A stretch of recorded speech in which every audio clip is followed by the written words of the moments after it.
बिस्मिल्लाहिर्रहमानिर्रहीम। अस्सलाम वालेकुम। 7th class. आज आप लोगों को एक्सरसाइज 1.4 का क्वेश्चन नंबर 3 करवाना है। Question number 3 is if s is equal to -2 -1 0 1 t equals to -4 -1 1 and 3 and u equals to 0 +-1 +-2 then verify that. और नीचे आपको दो पार्ट्स दिए हुए हैं जिसके अंदर आपने यूनियन और इंटरसेक्शन की एसोसिएटिव प्रॉपर्टी को प्रूव करना है। जी ये देखिए मैंने सामने आपके लिख लिए हैं, एस वाला सेट लिख लिया। इसके अंदर चार जो एलिमेंट्स हैं -2 -1 0 and 1।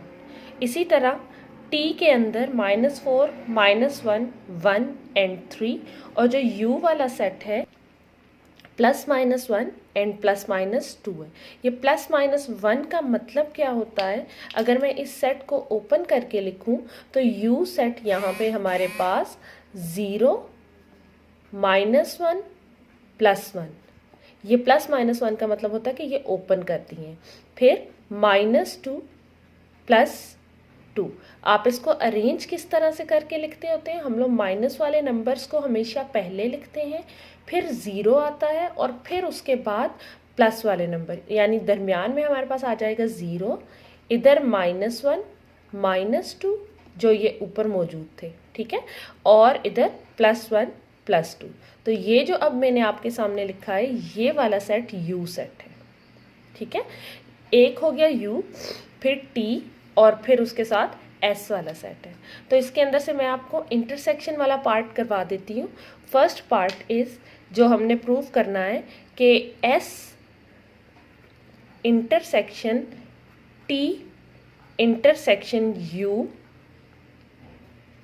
इक्वल लेके आना है s इंटरसेक्शन t और इंटरसेक्शन u के, ठीक है।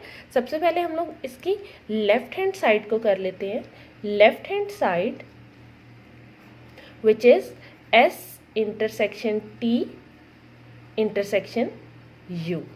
तो यहाँ पर s t और u वाले सेट्स पुट कर देते हैं। जब हमने यहाँ पर वो सेट्स पुट किए, हमारा s सेट है -2 -1 0 and 1, -2 -1 0 1, ये मैंने s की जगह पे पुट कर दिया है। इंटरसेक्शन, अब ये साइन ब्रैकेट का, ठीक है। आगे हमने लिखना है t सेट। t वाला सेट है -4 -1 1 and 3, -4 -1 1 and 3 intersection u set लिखना है। अब इंटरसेक्शन में जब u वाला सेट लिखेंगे तो मैं ये वाला सेट लिखूंगी, ठीक है। तो वहाँ पे मैंने लिख दिया -2 -1 0 1 and 2, वो सेट लिख के ये हमारे पास s इंटरसेक्शन और ब्रैकेट के अंदर t और u सेट्स लिखती हैं, ठीक है। अब हम लोगों ने, जब आप लोगों को पता है कि जब ये ब्रैकेट होती है तो हमेशा पहले ब्रैकेट को सॉल्व करते हैं। ब्रैकेट को सॉल्व करने का मतलब है पहले हम लोगों ने अंदर वाले दोनों सेट्स का इंटरसेक्शन लेना है। जब इंटरसेक्शन लेना है तो इनके अंदर से कॉमन वाली टर्म्स को लेना है। अब हम देख लेते हैं, देखें यहाँ पे -4 है और दूसरे सेट में -4 मौजूद नहीं है, it means it is not common. तो नेक्स्ट देखते हैं, -1 यहाँ पर भी मौजूद है और यहाँ पर भी मौजूद है, तो ये दोनों कॉमन है। तो हम लोग जब नेक्स्ट आंसर लिखेंगे, मैं पहले इधर ही इसके साथ नीचे ब्रैकेट डाल के वो लिख रही हूँ। तो जो आंसर लिखना है, क्योंकि -1 दोनों में लिखा हुआ है तो -1 कॉमन टर्म है, तो वो हम लोग आंसर में लिखेंगे। फिर उसके बाद 1 को देखें तो 1 यहाँ पर भी मौजूद है और यहाँ पर भी मौजूद है, तो कॉमा 1 भी आ जाएगा। फिर इधर 3 है, इधर नहीं है, 2 इसमें नहीं है, तो मतलब जो कॉमन टर्म्स थी वो -1 और 1 है। ये इस ब्रैकेट के अंदर वाली दोनों सेट्स के कॉमन का आंसर आ गया है। और पिछली टर्म यानी ये इंटरसेक्शन और स्टार्ट वाला ब्रैकेट मैं एज इट इज़, स्टार्ट वाली सेट को मैं वैसे का वैसे ही लिख दूंगी। अब हमने इन दोनों के अंदर से कॉमन लेना है।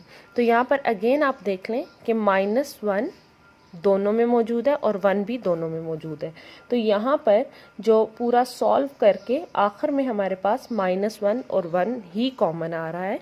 ये हमारा आंसर है S intersection T intersection U के लिए। ठीक है, इट इज़ -1 एंड 1।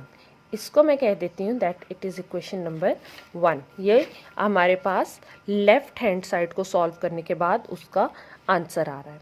फिर इसी तरह से हम लोग राइट हैंड साइड को सॉल्व कर लेते हैं।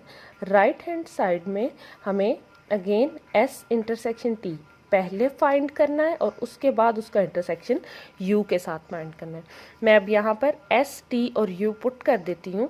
जो हमारे पास ये ऊपर सेट्स लिखे हुए हैं जी, ये देखें, ये मैंने पुट करने के बाद अब दिखा रही हूँ आपको।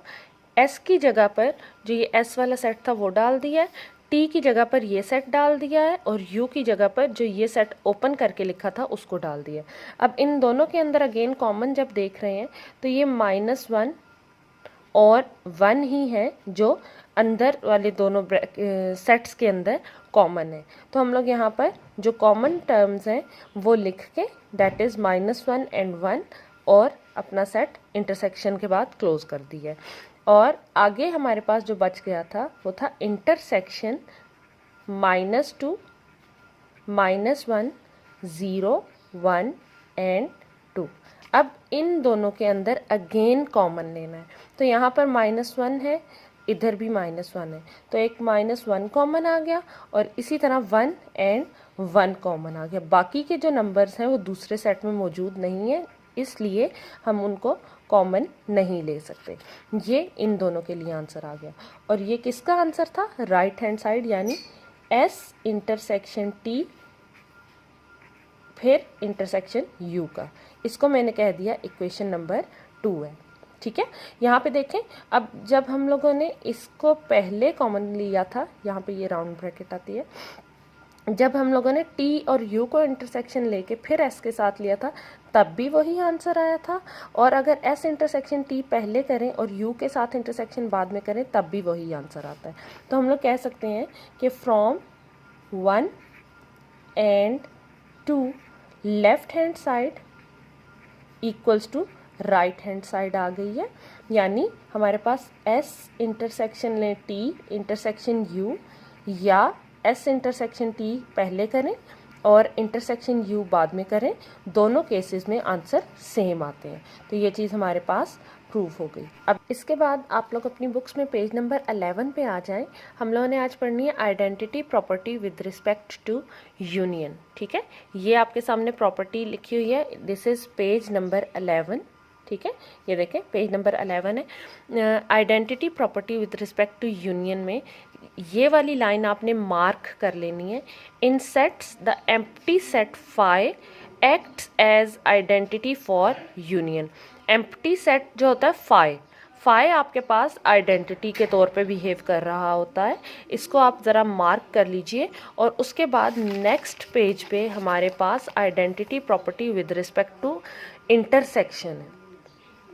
उसके अंदर ये वाली लाइन मार्क करनी है कि in sets universal set U acts as identity for intersection. Universal set U यानी वो वाला सेट जिसके अंदर से बाकी के सारे सेट बने होते हैं, सबसे बड़ा वाला सेट जो है उसको हम लोग यूनिवर्सल सेट कहते हैं। जितने हमें सेट्स गिवन होते हैं वो वाला सेट जिसके अंदर बाकी सारे सेट्स के एलिमेंट्स आ रहे होते हैं वो यूनिवर्सल सेट कहलाता है। तो हमारे पास इंटरसेक्शन में आइडेंटिटी जो होती है वो यूनिवर्सल सेट होता है और यूनियन के अंदर होती है फाई या empty set.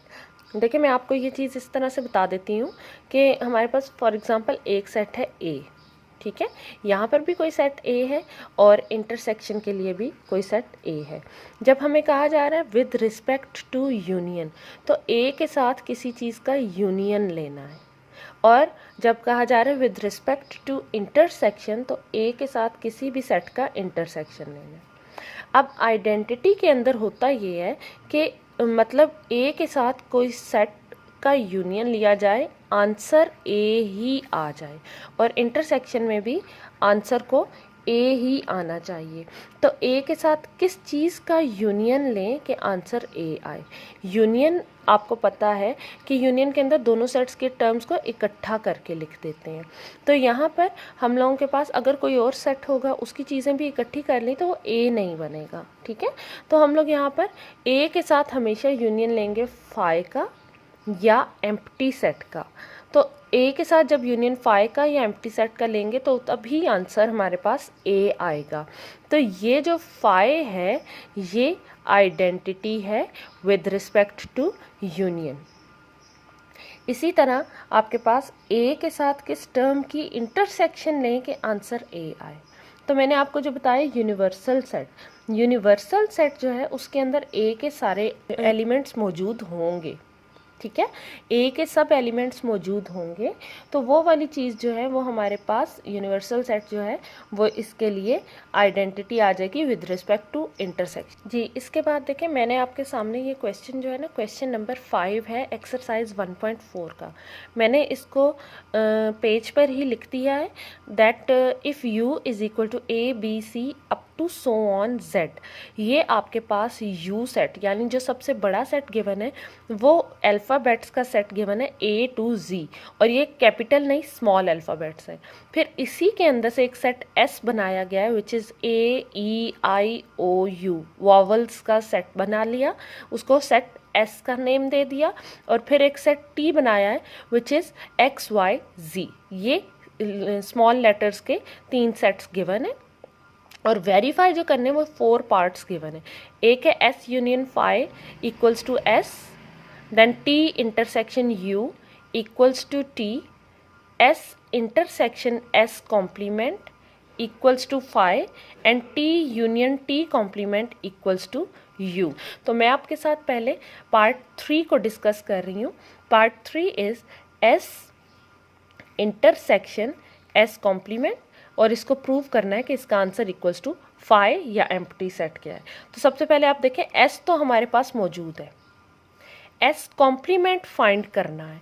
First we will find S complement, और ये आप लोग लास्ट एक्सरसाइज में पढ़ के आ चुके हैं कि एस कॉम्प्लीमेंट किस तरह से निकलेगा या कोई भी सेट का कॉम्प्लीमेंट कैसे निकलता है कि उसको यू वाले सेट के अंदर से माइनस कर देते हैं। तो एस कॉम्प्लीमेंट फाइंड करने के लिए ये यू वाला जो सेट है it is from A to ji.